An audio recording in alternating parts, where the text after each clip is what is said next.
Shalom jemaat yang dikasihi Tuhan Yesus Kristus.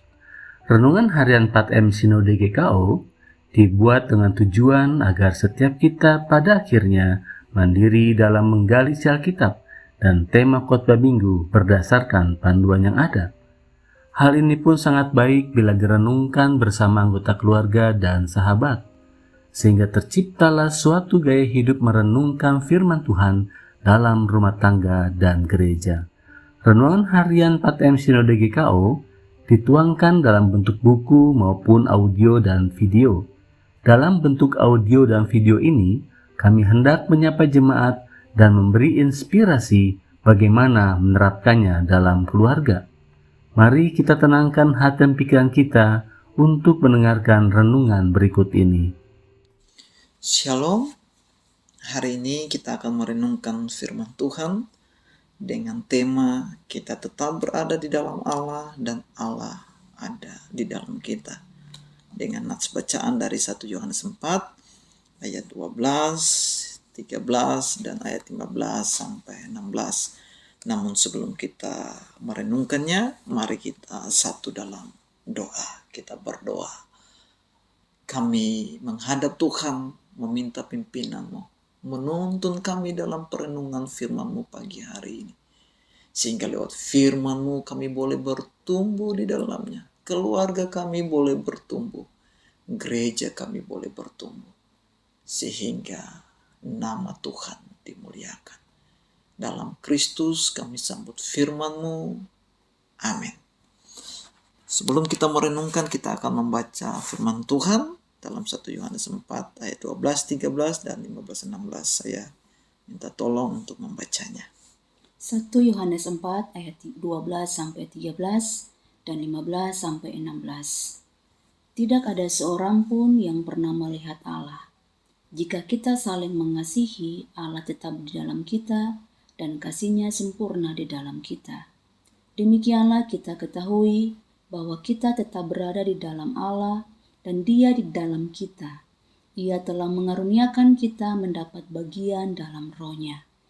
Barang siapa mengaku bahwa Yesus adalah anak Allah, Allah tetap berada di dalam Dia dan Dia di dalam Allah. Kita telah mengenal dan telah percaya akan kasih Allah kepada kita. Allah adalah kasih, dan barang siapa tetap berada di dalam kasih, ia tetap berada di dalam Allah dan Allah di dalam Dia. Amin. Amin. Nah, kita dari bacaan itu, kita akan menggali isi Alkitab kita berdasarkan pertanyaan-pertanyaan dalam renungan harian 4M GKO.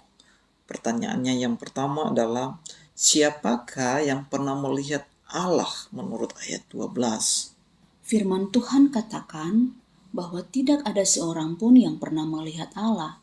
Bahkan dalam 1 Timotius 6 ayat 16 berkata, seorang pun tidak pernah melihat Allah, dan memang manusia tidak pernah melihat Allah. Betul, tidak ada seorang pun yang pernah melihat Allah karena Allah itu adalah roh.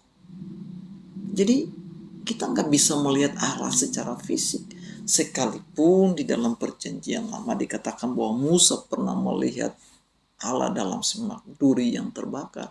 Tetapi itu merupakan teofani, bentuk teofani, yaitu Allah yang menampakkan diri kepada Musa dalam bentuk penampakan itu.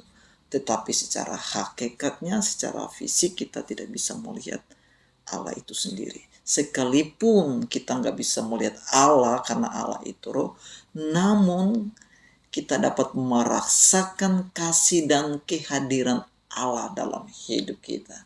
Nah, pertanyaannya adalah bagaimana kita bisa dapat melihat kehadiran dan karya Allah itu dalam hidup kita? Kita bisa melihat dan merasakan kehadiran Allah dan karyanya dalam kehidupan kita, yaitu ketika kita saling mengasihi dan kita bisa hidup di dalam kasih itu. Ya, betul. Allah tidak bisa dilihat, tetapi karya dan kehadirannya dapat dilihat lewat perbuatan kita. Perbuatannya apa? Kasih. Jadi ketika kita melakukan kasih, perbuatan kasih kepada sesama. Kita mampu mengampuni orang, kita mampu peduli terhadap kebutuhan orang, kita mampu berbagi dengan orang lain. Perbuatan-perbuatan itu secara otomatis akan menunjukkan karya Allah dalam hidup kita.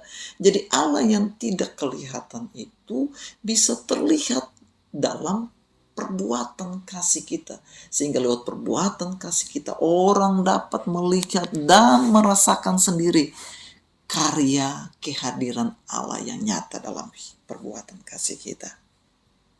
Nah, ketika kita melakukan kasih itu, sesungguhnya kita sedang berada di dalam Allah dan Allah ada di dalam kita.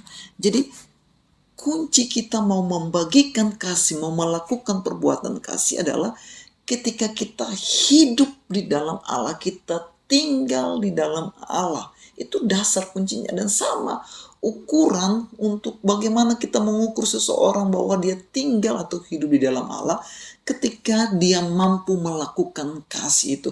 Jadi ketika kita hidup di dalam Allah, maka Allah sendiri adalah kasih. Kasih Allah itulah yang akan mendorong kita, memampukan kita untuk melakukan kasih itu kepada orang lain. Sehingga dengan demikian hidup di dalam Allah itu kata kuncinya.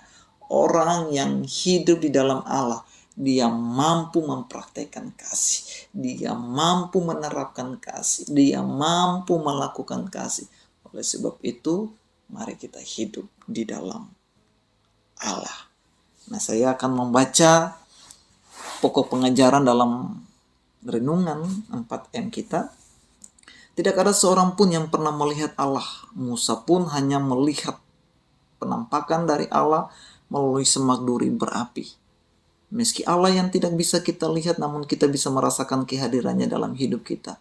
Bacaan kita memberitahukan bagaimana caranya agar Allah di dalam kita dan kita di dalam Allah, yaitu saling mengasihi.